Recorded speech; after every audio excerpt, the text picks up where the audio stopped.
sang this song to me. There was a message in its melody, sweetest lyrics that I ever heard. There's a message in the songs of birds. Tomorrow is another day. Living is the only way. Tomorrow's gonna ever come. Listen to the words of the song. Everything's gonna be alright. Everything is gonna be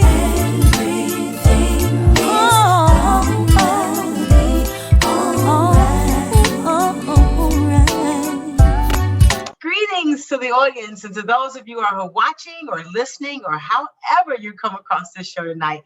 I want to thank you very much for joining us. I'm Stephanie Wilson-Coleman, known as the Empowerment Doctor, and you are watching Guiding You Towards Your Future. This episode is brought to you by Shalanda Tookes Wilder, who's our guest for tonight's show. So let me get that right. Shalanda Tookes Wilder. She's our guest for the show tonight, and she's going to give us a lot of tips on how to guide us toward the future that we actually have waiting for us, the one that we want to create for ourselves, that we know is deep down in our hearts and our souls. And sometimes we need just a little bit of help to get on that path. Before we get started, I want you to like us on Facebook. I want you to go to YouTube, where this show will eventually air, to the YouTube channel, Stephanie Wilson-Coleman, or Inspire, N-S-P-I-R-E, or try Empower Doctor. We'll get you there too. I want you to like that. And I want you to go out to Etsy and get some merchandise on my website, champagneconnection.com. I want to thank Rise, one of our sponsors. And I want to thank them for sponsoring us tonight. When you need a supply company to rise to your needs, call Resource Industrial Supply and Equipment. So with that being said, thank you, Shalanda, for joining me tonight. So let's just get the basics out of the way. Tell us about yourself, how they can find you, and then we'll get to our questions and conversation. Okay. Well, I am a career coach / recruiter / behavior analyst / interviewing professional. And how I usually get asked, how did I get on this path for career coaching? I have as I said, a behavior analyst background. So I started out in family therapy, and I saw a correlation when I was doing therapy with these couples. I saw a correlation between marital and relationship, family happiness. There's a correlation between all of those and their career satisfaction. So I began to research organizational development and employee engagement, all those things. And I enjoyed what I was reading. And so I decided to pursue organizational psychology, because people's career happiness translated over into their relationships. So I saw a bigger change with people when their career was more exciting and fulfilling, as opposed to working on them with their marriage. They were still going out to work, unhappy, and then bringing that home. So I decided to pursue working with organizations. And it allows me to kind of work on both sides. I work with the individual as well as organization on how to make their employees happy. So that's how I got into the career coaching. Oh gosh, I know people think about your work life affecting your home life, but I don't know that people have made the correlation that it actually affects everything at home, including the marriage. So how did you actually get started? So I did, I went to school, got my master's in marriage and family therapy, and I kept, even though I wasn't happy, so I experienced being unhappy in my career, like most people. Okay. And I think we all have this gut feeling we have inside of us what we want to do. However, the trouble and the issues arise with how to get to that goal, right? Right. So I spent money on this master's degree that I didn't have a big desire in using. So I started relationship coaching to try to stay with the degree. Mm-hmm. Still wasn't happy.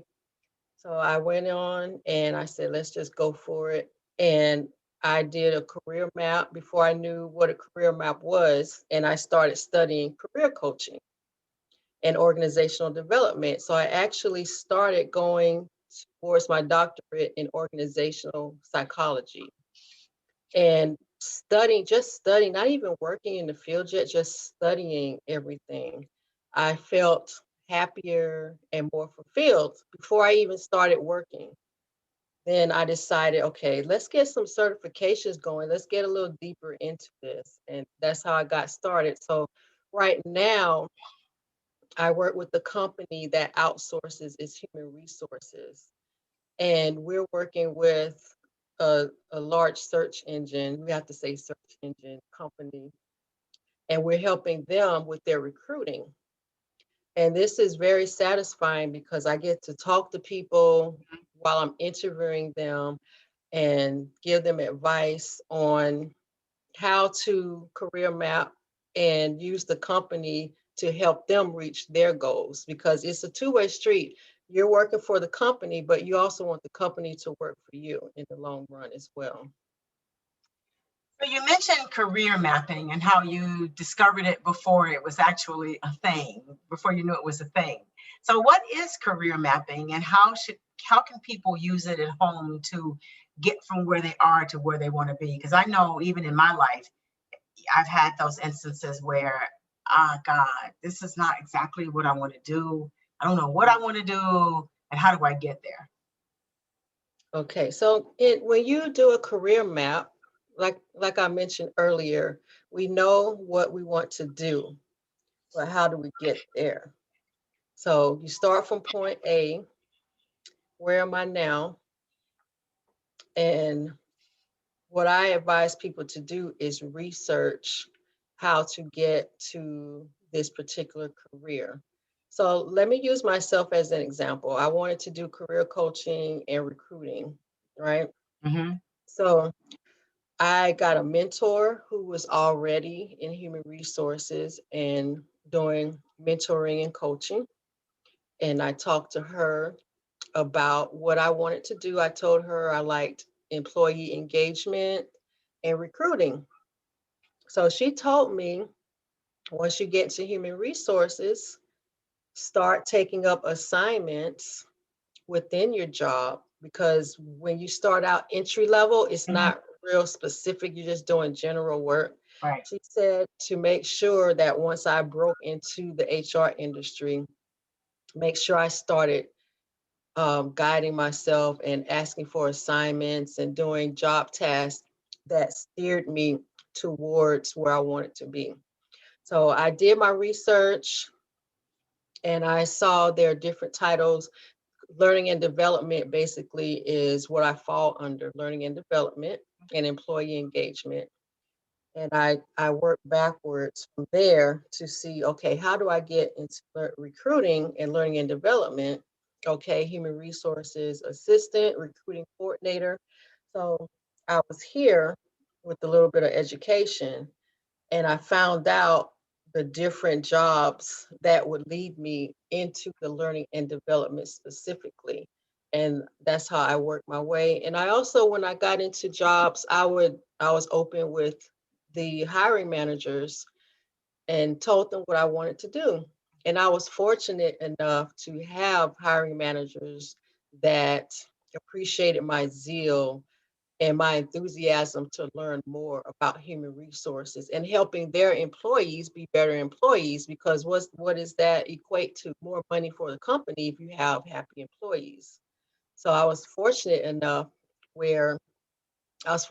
to have supervisors that allowed me to explore recruiting, and they allowed me to take over their classes and lead their classes for their employees so they could sit back and relax some days, you know. Okay, so as a relationship coach now, because those seem to be like on opposite end of the spectrum. So when you started as a relationship coach, did you ever think that you were gonna be here as a as a career coach? Did you ever think the two were gonna meet? I didn't. I knew I wanted them to. Actually, I didn't even have the term career coach in mind. I had the terms employee engagement, learning and development. And I said, okay, well, what can I do with that? So, let me give everyone a website to go to. It's onetonline.org. And I would go there and take assessments to give me an idea of the job titles and the job responsibilities. So I would take those free assessments to try to line myself up because I still had to break into the industry. I still had to find a mentor. So I didn't even know about the term career coach at the time. It came upon doing a lot of research basically. And I thought, oh, wait a minute, this falls in line with everything I want to do. So I pursued that. So what was that website again? It's ONET online. Let me make sure it's a .com or org. Let me double check the dot. Because I know that would be a useful tool for a lot of people who Yes. just don't know how to get started. That will at least help you get started. Yes, it's .org. So ONET online.org. Okay. And you can go here to do career assessments. And you can, if you have an idea of what you want to do, you can look up the job and check out the industry, job titles, salary, because that's important. So you can check out industry growth as well there too. Cool. Thank you for that. Thank you very much. Now, in your bio, it says there's something in your bio that says that you are the queen of time management. Yes, ma'am. So I know everybody listening to this show needs some help with time management. So, Oh, um, yeah. and for those at home, if you have questions, put them in the chat box. They're being sent to me on my handy dandy telephone, and I'll be sure we get those questions out. So if you catch me looking down, it's because I'm looking for your questions. Yeah. Okay. Queen of time management. How did that happen? Yes, ma'am. So we all need to manage our time, right? Yes. So some people say, well, you don't manage time. I said, well, you manage your priorities within a certain span of time. Because there's only a certain amount of hours in the day. You use 8 of them to sleep, perhaps, and then you have an 8-hour job. You have a family, possibly, and hopefully you are taking care of your body by being active. So I just listed 4 things. Let's say we do 8 hours or do the 6 hours, everything, so you split up all the time, right? And then other things come unexpectedly. Mm-hmm. So it's important for us to manage our time. How did I get this title? All right. So my family, there's something special about being an only child because parents just pour everything into that one child. So we are usually the oldest child is in the family is usually the perfectionist, organized. So with the only child, you put super in front of every way you describe an oldest sibling because we just do everything so extra, most of us as only children. Anyway, I was very organized as a child. My dad was in the military, and there was a saying, if you are on time, you're late. so so I learned to be on time. And also I think as I got older, I started seeing that time is money. And if you are on time for something, that's showing that you're respecting the other person's time as well. You're not making someone wait for you. I think that's the one of the rudest things you can do is to have people wait for you, you know. So, but things happen. But anyway, as the queen of time management, my family saw that I was very organized, on time, and I would push other people to be on time. And that's the way I grew up. And but I did have a period of time where I struggled with getting to where I needed to be at the appointed time frame, right? And I said, okay, this is ridiculous. I have to be more mindful of my time, respectful of someone else's time. And I started structuring my day and my routine in a certain way where I would be there on time. So let's say you have to be to work at 7:30. Some people are chronically late. Now, if you know that it takes you 30 minutes to commute to work and an hour to get dressed, then do the math on what time you need to wake up in the morning. And guess what? That means the night before, you have to get off that phone, off that electronic, off that TV, and go to bed. Allow your body to rest so you can get up in the morning, meditate, pray before you get up, because sometimes we hit the ground running and we just rush, rush, rush. But as the queen of time management, that's what I used to struggle with. And I said, no, this is not, I don't want to be sweaty and frazzled when I get somewhere.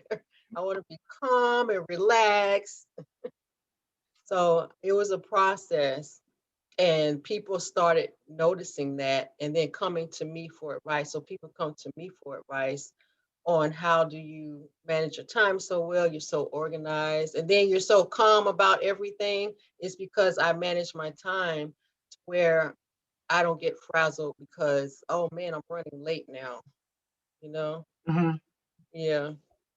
So, how do you balance work and personal life? So, do you have that as a schedule, or what happens to that? So, I do. I do. My husband laughed at me yesterday because I started a new contract, with a new recruiting contract, and this one is full time. It's an 8-hour day, 40-hour a week contract for recruiting for this company. So I went in my schedule. A lady booked outside. She booked a meeting with me outside of my work hours. So that means she was cutting into my family time. So I went into my schedule and I had my office hours posted already. So I said, how did she book in my schedule? I said, okay, I got this. I went deeper into the schedule and physically put out of office into my schedule. So when anyone goes on my calendar to book time, to book a meeting, oh, Shalanda's out of the office. So I can't even attempt to book her after hours. And I told my husband, I said, they have me 8 hours a day. So I'm working 8 to 4, 7 to 3, whatever hours I put for that day. That's what day those are what hours I'm booking. If they need me afterwards, I'm not having any notifications, no pings after hours. They will have to wait until the next day when I log back in. Because if you don't set boundaries, you'll be working 12 hours all night. You'll just be checking emails, responding. Then what happens to your family time? What happens to self-care time? You have to set aside time. You have to have boundaries. So work has 8 hours. The children, I have 4 children. They have time between when mommy gets off until their bedtime to talk to me as much as they want to. We just came before I met with you. We just came from the pool, one of my least favorite places. But I've been working all day, so I took them to the pool, you know. So I mean, you just have to set up time, or else you'll be stressed out. so do you use the same techniques and prioritizing your tasks throughout the day? And do you recommend when you're working with other people to do the same thing? Yeah, there's so many techniques. There's a if you want to be more productive with work tasks, there is the Pomodoro technique where you actually put yourself on a timer. Mm-hmm. You work for about 20 minutes, 20, 30 minutes straight, and you give yourself a 5-minute break because depending on your task, your brain gets a little fatigued, you get a little brain fatigue. And then you also need to give your eyes a break from electronics because most of us have jobs where we're in front of the computer all day. So we have to stand up, stretch, and pace ourselves throughout the day. Go talk to your coworkers, call somebody. Don't overdo it. Don't steal company time, but give yourself a break and some time to relax so you still enjoy your job. You're not stressed out with your work. So what do you do? What can one do to limit distractions? Because some days, excuse me, excuse me, some of our days are filled with distractions. So what do you do to limit those distractions? Well, for one thing I do is so we have family. A lot of people are working from home and the children were sent home. They've started going back to school though. Now, for those of us who are working from home, it is important to let your family know that you're working so they're not disturbing you.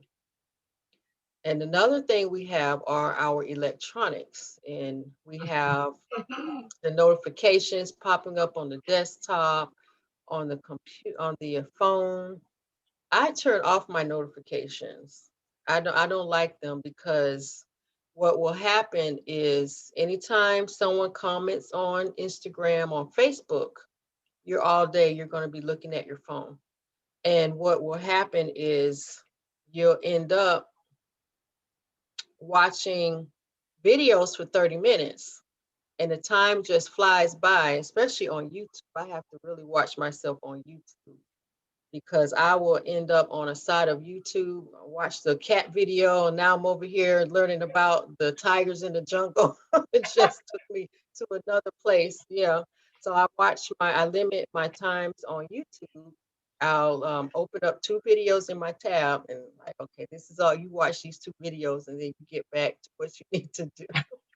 So we have to set boundaries for ourselves because if we don't, we'll be distracted all day long, all day long. When I start my day, I generally, before I do any work, after I'm at work, I make a calendar or a list of things that I need to do. I review what didn't get done the day before, and then I do the same thing at the end of the day. It's like, why Yes. didn't I get done so that the next day I can have a quick start? Do you Mm. recommend people do that regularly to stay on schedule? I do. I do it myself. I have my notepad on my desk all the time. Even though I have the calendar, I still, for me, I need to see it. So I have my calendar up, but sometimes if we're in meetings, we have, the screen pulled up. And even though we have multiple monitors, I still have different screens pulled up. So I like to see my calendar on a piece of paper and I cross out my tasks as I get them done. So like you said, every day or every morning before I actually work, I open up my calendar to see if anyone added a meeting after I logged out. Because, like I said, when I clock out, that's it. I'll see you in the morning for work. So I'll log in, see what everyone has said in these new emails, and you have to leave yourself time to respond. So I'll even pencil that in. I'll give myself a certain amount of time to respond to emails, a certain amount of time and certain days to email job candidates. And I write it down and I cross it off. Another thing that helps is if you cross it off as you get everything done, you have a feeling of accomplishment and you can see, wow, look at all this stuff I got done today. Yeah. So for those who are listening who may want to revitalize their career, what steps should they take? I advise that they do a pros and cons list. Write down. I'm one for writing everything down because there's nothing like seeing it in front of you, and no matter what type of learner you are, and also talking out loud and hearing yourself say what you want in life, because there's something about speaking words out loud and hearing yourself say what you want. So I would start with a pros and cons list. If you're up with different decisions, you don't know which way to go, that can help you. And also take assessments, find some free assessments. I know people don't always like to pay for things, so there are helpful assessments that you can take that will give you insight. I strongly recommend the onetonline.org website because I used that in conjunction with my pros and cons list when I was deciding which path to take in my career. So I've got a list of pros and cons now, and I kind of got an idea of where I want to go. So, and I did the assessments. And so I guess the next thing you would recommend is to maybe talk to somebody about that. Yeah, exactly. Start Exactly. talking about it. Okay. Hmm. And then after you made the decision, then you move toward that career. Right. Do it and talk about it. Yes. Okay. Yep. Um, so is there an easy way to branch off into new careers? Now, if you are looking to step into a new career, you would use what I call transferable skills. You may have heard this before. Mm-hmm. So, again, using myself as an example, I started off in therapy, family therapy, and I wanted to go into human resources and organizational psychology. Now, the transferable skills I used when I was interviewing for these positions is that I was good with communication, I was good with people, and also the soft skills such as being on the computer, scheduling. I knew how to do all that because I had to schedule appointments, Mm-hmm. and all that transferred to human resources because you have to schedule people. You're constantly talking to people depending on what office you're working in.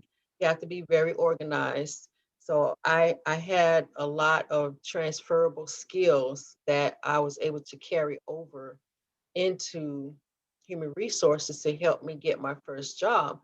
And I'll tell you, that really works because when I applied for my first job and actually got the interview, it's very important to find something about yourself and your experience that can set you apart from other candidates. Now, I knew going in that I may not have had a lot of administrative work, but I could relate to people in a certain way that other people may not be able to relate to because of my therapy background. And I used that in an interview. And I had applied for a job where a lot of their workers were from a lower socioeconomic background, and they had a high turnover rate. And the human resources lady was telling me that people came into her office a lot with personal issues. So knowing that, because I had done my research on the company as well. So when you go into an interview, do your research on the company and on the leadership so you know what type of culture you're going into. So I used my research to let her know that while I couldn't and wouldn't be providing therapeutic services, I could talk to the employees on the level they needed to be talked to on that because of my training. And she didn't have that training, so she thought it was something really special. And I got hired over hundreds of people. I went back into the job ad, and there were so many resumes and interviews, and all of them had an administrative HR background, but I didn't see anybody with a psychology background. So find out what's unique about yourself and use that when you're trying to break into an industry with your transferable skills. There's some people who would say, 'cause I hear this a lot, well, there's nothing unique about me. So how do they Yeah. start to find what's unique about them? You know what? That's when you talk to people around you. And it's so funny. As much as some people like to talk about themselves and talk about their problems and just share things, when it's time to really talk about themselves, they clam up, they don't know what to say. Yeah. So Yes. this is when, and I did this too. I'm telling you, I had quite a journey. This is how you get to know yourself. And you ask people to be brutally honest and tell you about yourself. So get 3 to 5 people. My magic number for everything is 3 to 5. Okay. Three You to know, five. transferable skills in the interview, 3 to 5. Yeah. So Okay. 3 to Ask 5, three to three five to five friends to people. be brutally Yes, honest. So, 5 okay. So friends my three to tell you five, about yourself. my 3 to 5 friends know I'm coming for you after this interview. Be brutally honest. Brutally honest, yes. Don't hold back. Don't be mean, but be honest. That's right. She said, you heard now. She says, don't be mean, just be honest. Right. Yeah. Because a lot of people really do have difficulty knowing what they're good at, what's unique about them, because they don't think it's special. It's just what they do. Yes. Yeah. Yeah, yeah. So because me being very organized, I just thought it was the way most people were until I started talking to people. So when I would go out with my 4 children, other mothers would comment on how calm I was and how well behaved the children were and how they listened and how organized I had diaper bags and everything. So I didn't think it was special until people would comment on it. And I thought, I am very organized, you know? And they would ask me for tips. So I said, okay, there's a lot of people out here that need help with being organized and on time for things. Oh, yeah. There are a lot of them. You'd be surprised how many people don't do a to-do list in the morning before they start. Okay, it would shock you. Hmm. And I can imagine starting my day without knowing what it is I'm supposed to accomplish that day. But Yeah. some people, right. So how do you jumpstart your career though? You're in a career, you like it, you don't hate it, you just want to jumpstart it, you want to make it more interesting, or how does one do that in today's workplace? So, I would say again, talk to someone because we don't know everything. I'm a firm believer in the fact that, or the belief that we all have something to provide one another. We're social creatures. No matter how quiet you are or how loud, animated you are, we all have something to give one another as social creatures. And people have different experiences, Mhm. so different. This is why I like interviewing people and talking to people because I get to hear their background of how they got somewhere. And sometimes I use someone else's story to encourage another person. So talking to people is so invaluable. And you can find someone with advice anywhere on the net, social media. You can talk to someone out in your community. You know, if you go to, I want to say like the business chamber, Mhm. you can find different professionals. Mhm. Just whatever you're thinking about doing, find an organization, find people that are where you want to be, and talk to those people, pick their brains. Don't be afraid to ask questions. Okay, so since we've been in the pandemic, Mm. what problems have you seen with people being able to jumpstart their career or transition into a new career, or even stay organized since we're in this pandemic? Because most of us have been under a forced lockdown or a big universal timeout, I guess, and we've been home. Oh yeah. Yeah. So what problems have arisen because of that when it comes to people and their relationships or their careers, and how can they remedy those? So before I was doing the career coaching before I decided to go back to the recruiting. And so this was last year to just a few months ago, I was doing the career coaching, and most of my clients were people who had been laid off because of that pesky pandemic. And they all had the same issue. It was amazing, the different backgrounds, but it was the same issue. They were laid off and trying to figure out how to restart their career. And some people wanted to stay where they were, and a lot of people wanted to actually use this time to pursue their career goals. So what I did was have people again write down what they wanted, a list of what they wanted for their career. What do you want from your career? And I asked them if they knew anybody who could be a referral for them or just point them in the right direction of someone they could talk to, because that was a big thing that they needed to do, was be able to reach out to people who could steer them in the right direction. And as far as problems with relationships, now I did talk about this on my Shalanda Says vlog.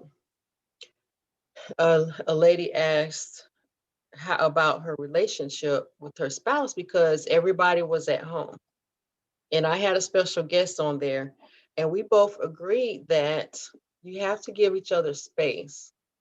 So if you want to improve your relationship, understand that you're both individuals, a lot of times with different likes and different tastes and things. So you have to allow the person you're with to have some space to be alone and to think and meditate and hear the voice of God talking to them and telling them what to do next. We need time to clear our head. So give each other space so you can come together and be that much stronger together. Well, have you found that age makes a difference when you're transitioning careers? Unfortunately, it can, because there's a term called recruiter bias and ageism. Now, what this means, recruiter bias, we're human, and sometimes people can be judgmental, unfortunately. That's the recruiter bias. So it's important that when you go into an interview, show the skills that you have and show how you can improve the company regardless of how old you are. Now, when I say show, you're telling them what skills you have and you're giving them examples. So you have to have examples. This is how I helped employees improve their productivity. I had the employees write down a schedule or whatever the program is used. So you show them and then you give them data. Employee productivity increased by 80% in 3 months. So, and that will help you stand out above other candidates because you provided data. Most people just list what they did. Yeah, I help people schedule calendars and I'm very organized, but you have to show how you're organized, how you're productive, and what that did for the company because companies like numbers, especially when it's money. Now, I know in the interview process, it seems that some employers prefer certain methods in talking about what you accomplished. So like the STAR method seems to be really popular now. So you talk about, the situation, the task, the actions you took and the results. So would you recommend that people find one of a method that resonates with them so that they can kind of start thinking about it? Because I don't know that we think about our successes like you just said. We just, like what were the numbers? Because you're right. Saving money, employers are interested in saving time because time is money. Yeah, definitely. And this comes again with being able to talk about yourself. So again, write it down or look at your resume. Oh, another thing is when I was doing career coaching last year, so many people that got laid off did not have an updated resume. They got in this job and they were there for 3, 5, 10, some people 20 Yeah. years. And Yeah. they had the same resume as when they applied for the job. And then they're like, I don't know what to do with this resume. So you should be updating your resume. I would say 3 or 4 times a year or every time you do a certain task, make sure your resume is updated because you might forget, oh, I did some project management. What was the project? So make sure you're updating your resume. That way, when you decide to do something else, you look at your resume and you see all these accomplishments you made because you may not remember all the numbers or the data could have gotten lost or anything. So keep your resume updated. And you hear that, she says every 3 or 4 months. So for those of us who don't necessarily write everything down, you need to get a, a Word document or a Google Doc and write down your Yeah. successes so you can remember them. And there are templates out there. I would suggest letting a resume writer work on your resume because so many people aren't familiar with how to do a resume. Mhm. But there are documents, templates out there that you can use. There's so many because there are other career coaches and resume writers that want business. They upload free information to the internet. You can use that to your advantage and follow some of that advice. Cool. So, what skills are important to have in today's workforce? I know you said you're recruiting now for a, a large employer. So, what sort of skills are people looking for right now? Because sometimes we don't realize our skills haven't been updated. Yeah, so I'm seeing a lot of computer skills. We know that you need to have computer skills. It's amazing that some of my coworkers are still asking for advice on how to do things. And it's not knowing how to use a computer, especially with us working from home. It can slow down your work if you don't know how to find a document or find certain wording in a 200-page SOP.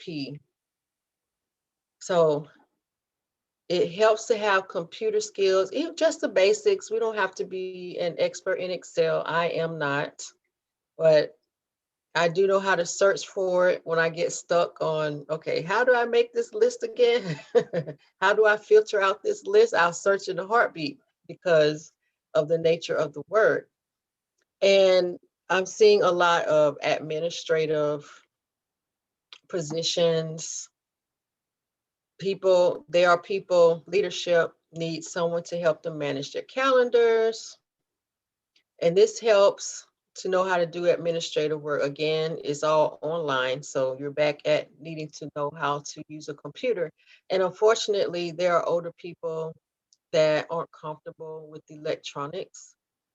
So I encourage them, just try and go on YouTube and look for some courses on how to do the basics, so that when you go into the interview, you can say, well, I have these sort of administrative skills Mhm. and I know how to do this on the computer. And also, some employers will actually give you a test. When I first got into HR, I was given a test and I had to actually show that I could work in Excel. Yeah, and also I'm seeing a lot of technical positions too. Yeah. Yeah, I remember the old "Can you use Excel and Word" days. It's like, are you kidding? Yeah. I'm Excel queen. Yes, I can. Do you remember? So there was a time when it was a big deal to put words per minute on a resume. You had to Yeah, know how to type. yeah, Now that's out of the door. It's like, okay, can you just use a computer? And right, what applications are you fluent in? You know, they don't care how fast you can type anymore. But right. So they should, and I know in a lot of the cities, they'll have community colleges that'll give you free that's computer right. classes and free Excel and Word basic classes, so you can come up to Yes. speed and practice. That way, you know that those are skills that people are Mhm. actually requiring you to have now. Yes. So, and then this is the one that's been going around. So I know you've seen all of the videos about the bad behavior doing with Oh, interacting virtually. So, what is the etiquette for interacting virtually if you're interviewing? How should you dress? What shouldn't you do? And about meetings too. yes. You know, what's so funny is when I took on this recruiting contract, there were people in the meetings working out during the meeting. And that was the oddest thing I have ever seen. And I still think that working out should be reserved for non-office hours, but we do it, we're allowed to do it in the informal meetings. But Mhm. when you're meeting with the client, please don't be on your treadmill walking and bouncing around during an important meeting like that. Now, etiquette, let me tell you what I teach my career coaching clients. Because so many of them say, I don't know how to do a video interview. And I say, okay, it's not so bad. Make sure your background is free of junk in the background. Don't have your family and your kids behind you walking around, looking in the camera. And that happens, but that's try to avoid that. And again, I go back to let your family know when you're busy, you know, block off that time, set boundaries for people around you. And another thing, I know you've seen the commercials where people are dressed up from the That's waist the up, way. right? If you're going to do that, please at least have on some pajama bottoms or something. So if the laptop goes down too far, you still don't look too unprofessional. Just have something on. You stand up, you know, make sure that you're presentable. That's the operative word. Make sure you're presentable. My background, even if I remove my virtual background, there's a wall behind me with nothing on it. Well, I have a picture, but make sure your background is clear. Don't have bottles of alcohol sitting behind you. There was a case where a fellow career coach told me that a client of hers received a job offer, and the last interview they did a virtual interview. Part of his job would have been meeting with clients virtually. He had a picture of, I guess, a scantily clad female in the background. Oh no. Yeah, and the offer was rescinded. Yeah. So they took away his job offer because of a poster in his background. So he lost the job that he was looking forward to getting because of his background, you know? Mhm.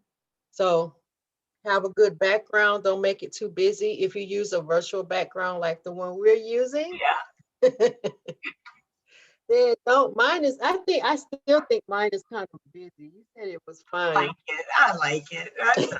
So, tell us about your course. You've got a course, 3 steps to Yeah. landing your dream job. Tell us about that.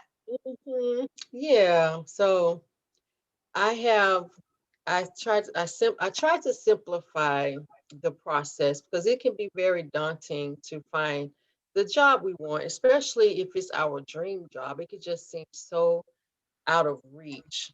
So what I did in this course is I put together time management and goal setting and branding yourself and conducting a successful interview. So I simplified the process, or I tried to simplify it for people, and I give them 3 steps so that they can be focused because it can be a long process. If you remember that, do this for your time management and your goal setting. How do you brand yourself? That is, how do you make yourself stand out? And we talked about that a few minutes ago. And then also conducting an interview. You're going to use that branding yourself portion to know how to conduct yourself in that interview so that you stand out. And you're going to have a nice background. You're not going to have your family walking around yelling at each other. So all that is part of the course. Got a Facebook comment, and the answer is no. You cannot have your interview at the bar. Okay. Oh No. man, I had somebody interview with me on the subway. They were on the subway at a place I worked at a couple of years ago. It was so distracting. She did not get the job. I can imagine.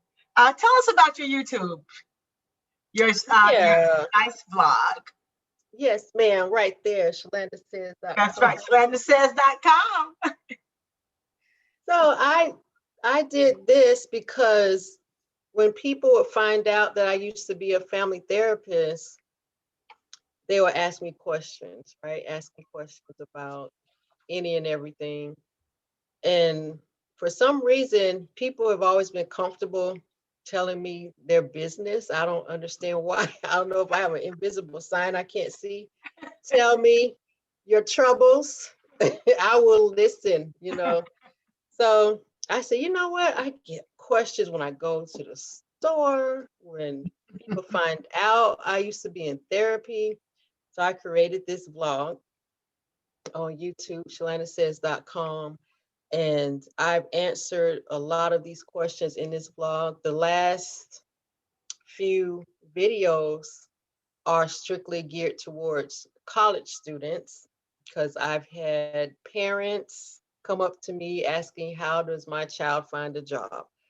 I've had college students ask, well, goodness, I had a large graduation class and all of us, this number of people, were all in the same degree field.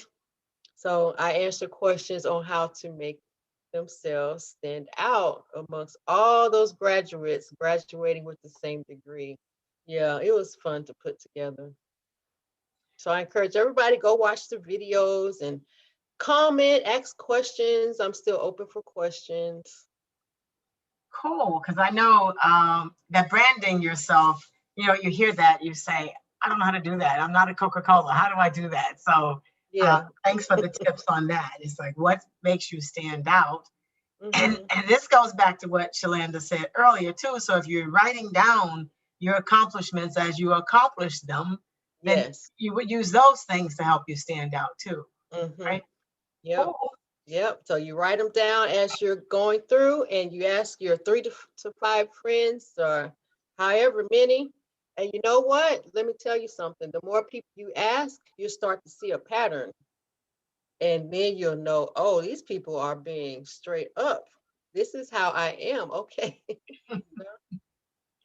Okay. So what do you do if you need counseling after people tell you who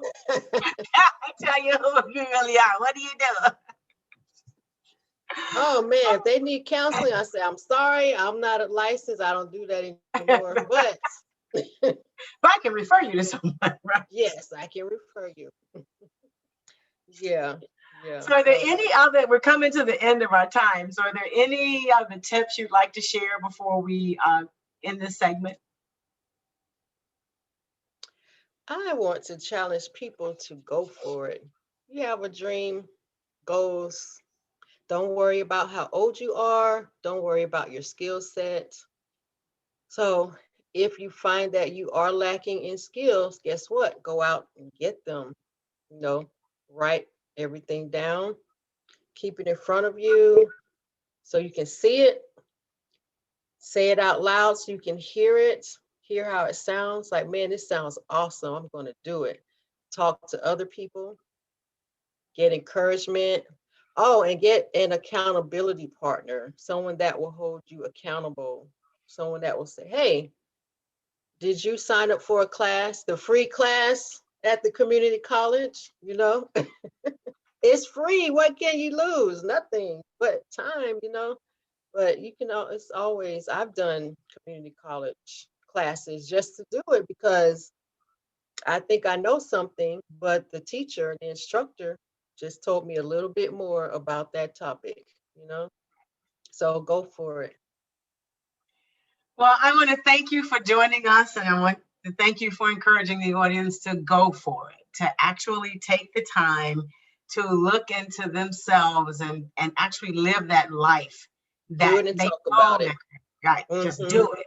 Stop talking about it, just do it, So I want to thank you. I want to thank Resource Industrial Supply and Equipment again. So when you need a supply company to rise to your needs, call Resource Industrial Supply and Equipment. And as I always say at the end of the show, may this day offer you just what you need in each unfolding moment. I want you to be inspired and to further notice, celebrate everything.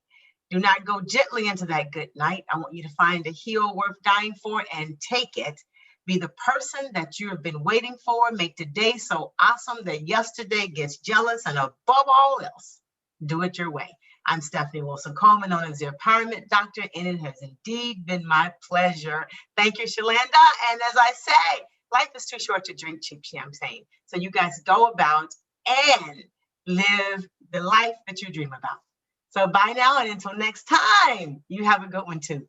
Bye. Hi, I'm Stephanie Wilson-Coleman, the Empowerment Doctor, and today's tip for achieving your goals is to take the leap. Love what you do. Experts have proven that people who do what they love increase their annual income by $75,000. Empower yourself to set goals because action without works is dead. You've got to have a plan.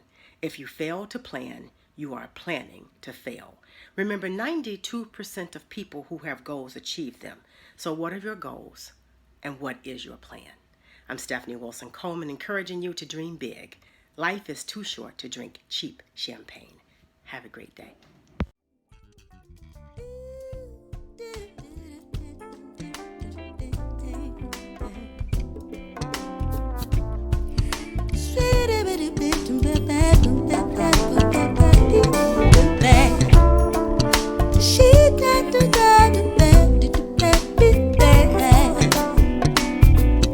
But life's too short to drink cheap champagne, so I decided to buy me